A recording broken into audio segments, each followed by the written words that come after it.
और हम ये बताना चाहते हैं कि किसी के माई के लाल में दम नहीं जो मुसलमान भाइयों से उनका अधिकार छीन सके। ये देश किसी के पाप का देश नहीं है, ये हम सबों का देश है।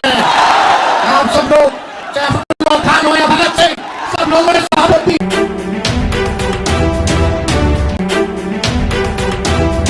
दोस्तों, हमने अभी आपको तेजस्वी यादव के मुसलमानों के प्रति 2 बयान सुनवाए। ये 2 भाषणों के अंश हैं। तेजस्वी यादव के ये बयान इस बात को की तरफ इशारा करते हैं कि मुसलमानों के प्रति तेजस्वी यादव की सोच और उनकी पार्टी की सोच क्या है। लेकिन आज की तारीख में ये मुद्दा इसलिए बहस के केंद्र में है कि जैसे जैसे चुनाव की तारीख नजदीक आती जा रही है, विभिन्न वर्गों में, समूहों में, कम्युनिटीज के अंदर इस बात की चर्चा काफी जोरों से चल रही है कि कौन सी पार्टी उसके समाज को कितना टिकट देने जा रही है। बस 1 से 2 महीने के बाद चुनाव होने हैं और ऐसे में सोशल मीडिया हो या सड़क हो, गली हो, कूचे हो, चौराहे हो, हर जगह इसी बात की चर्चा हो रही है। लेकिन खास तौर पर मुस्लिम समाज में ये चर्चा कुछ ज्यादा ही गंभीरता से, ज्यादा ही मजबूती के साथ हो रही है और सोशल मीडिया से लेकर के सड़कों पे, गली कूचे, चौराहों पर इस बात की जोरदार चर्चा चल रही है कि कौन सी पार्टी मुसलमानों को कितना प्रतिशत टिकट देगी। जब बात मुसलमानों को टिकट देने पे आती है तो एक पार्टी जिसकी तरफ लोग उम्मीद लगाए बैठे होते हैं वो है राष्ट्रीय जनता दल।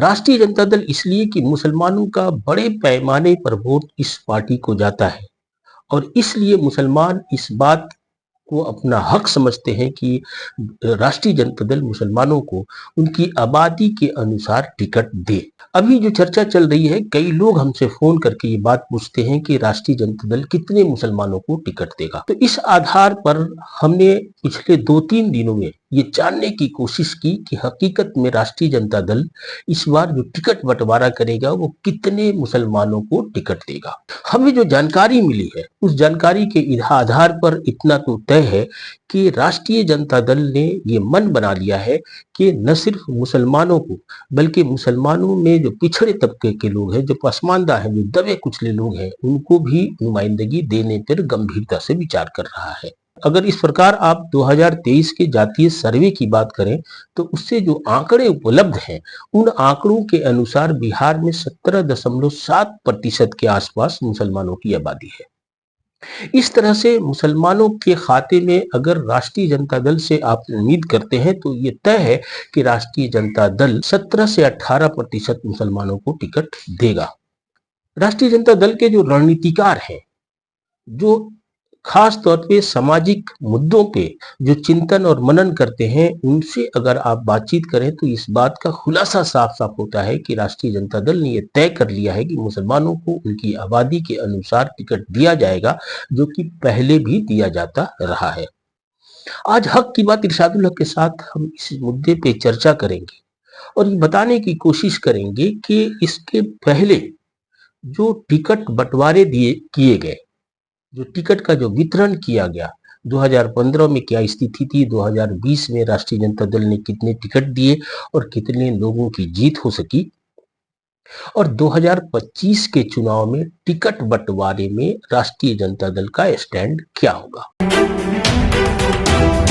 इस मुद्दे पे चर्चा को आगे बढ़ाने से पहले हम आपको 2015 और 2020 की तरफ लिए चलते हैं। 2015 और 20 की तरफ इसलिए लिए चलते हैं कि 2015 के पहले लालू प्रसाद के हाथ में राष्ट्रीय जनता दल था, लेकिन जैसे ही 2015 आता है तब से तेजस्वी यादव अगली पंक्ति में आते हैं और उनकी बहुत बड़ी भूमिका होती है टिकट बंटवारे में। तो 2015 की अगर हम बात करें तो आपको बताएं कि 2015 में जनता दल यूनाइटेड के साथ राष्ट्रीय जनता दल ने मिलकर के चुनाव लड़ा था और राष्ट्रीय जनता दल 101 सीटों पे चुनाव लड़ा था। इस 101 सीटों में चुनाव लड़ने पर 19 टिकट मुसलमानों को राष्ट्रीय जनता दल ने दिया था और इन 19 में से 12 विधायक उसके जीते थे मुसलमान।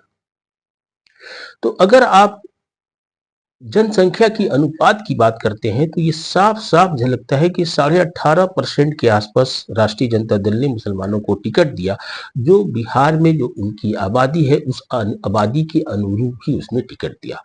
हाँ, लेकिन इसमें एक बात काफी महत्वपूर्ण है कि 2015 के टिकट वितरण में जो पिछड़े मुसलमान हैं उनकी नुमाइंदगी पर बहुत गंभीरता से गौर राष्ट्रीय जनता दल ने नहीं किया था। लेकिन जब 2020 आया तो राष्ट्रीय जनता दल ने, और इस बार उसने 144 सीटों के चुनाव लड़ा।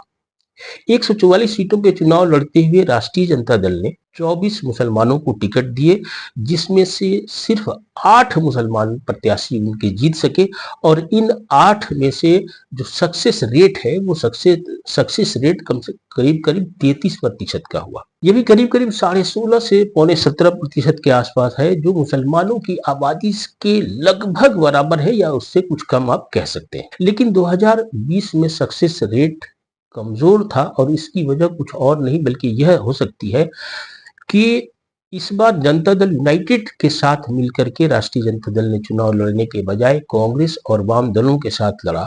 तो ये तमाम जो पार्टियां हैं पूरी तरह से सेकुलरिज्म और सोशल जस्टिस के पक्ष वाली पार्टियां हैं, तो एक तरह से सामाजिक सांप्रदायिक ध्रुवीकरण की झलक इस चुनाव में मिलती है, और इस वजह से मुसलमानों का जो सक्सेस रेट 2015 में 63% था, वो राष्ट्रीय जनता दल के द्वारा लड़े गए 2020 के चुनाव में वो घट करके आधा हो गया, यानी कि लगभग 33% के आसपास हो गया। अब ये बात 2025 के चुनाव की करते हैं कि राष्ट्रीय जनता दल ने का जो थिंक टैंक है वो क्या सोचता है और टिकट बंटवारे में मुसलमानों के प्रतिनिधित्व पर किस तरह से विचार कर रहा है। दरअसल राष्ट्रीय जनता दल इस बात पे विचार कर रहा है कि न सिर्फ मुसलमानों को उनकी आबादी के अनुरूप टिकट दिया जाएगा, बल्कि कोशिश ये होगी कि उसमें से भी जो पिछड़े मुसलमान हैं, जो पिछड़े हैं, जो ईबीसी कैटेगरी के मुसलमान हैं, यानी कि पसमानदा मुसलमान हैं, उनकी नुमाइंदगी को बढ़ाने की कोशिश की जाएगी। हालांकि राष्ट्रीय जनता दल के अंदरूनी सूत्रों का ये मानना है कि जीत और हार के सिलसिले में पार्टी को इस बात का भी ख्याल रखना पड़ता है कि प्रत्याशी को सिर्फ टिकट ही नहीं बांटा जाए, बल्कि उनकी विनेबिलिटी पर ध्यान दिया जाए। तो ऐसी सूरत में हो सकता है कि जो पिछड़े मुसलमान हैं उनको अगर उनमें विनेबिलिटी दिखती है तो निश्चित तौर पर उन्हें टिकट दिया जाएगा, और इस तरह से कोशिश होगी कि ईबीसी कैटेगरी के मुसलमानों को भी मुनासिब भागीदारी दी जा सके।